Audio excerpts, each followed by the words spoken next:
Reshjet e rëna gjatë 48 orëve të fundit nuk kanë shfaqur probleme në territorin e bashkisë së Shkodrës, shprehet përgjegjësi i zyrës së bujqësisë pranë bashkisë, Alban Sekaj. Nga informacionet që ne kemi, nga inspektorët tanë që kemi pranë të shumë pranë njësive administrative, situata paraqitet krejt normale.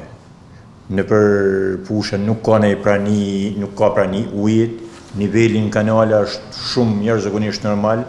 Ne jemi gjithkohën në komunikim të vazhdueshëm me inspektorët tanë, po ashtu me kryeplezë dhe me administratorët e njësive.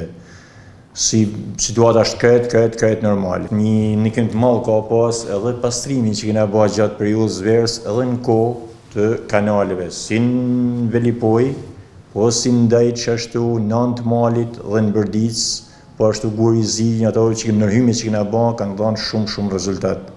Sekaj shton se fal bashkëpunimit me bordin rajonal të kullimit, është bërë i mundur pastrimi i kanaleve Kulluse dhe Vadice, proces që në disa zona ende vazhdon. Kjo ka ndikuar që situata të jetë nën kontroll.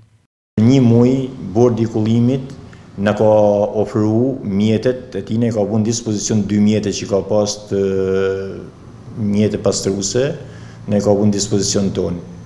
Për një muaj rresht, ndërhyrjet kanë siç e keni parë rrethina, në Gurzi, në Velipoj, por gjithsesi me shpenzimet po të bashkisë.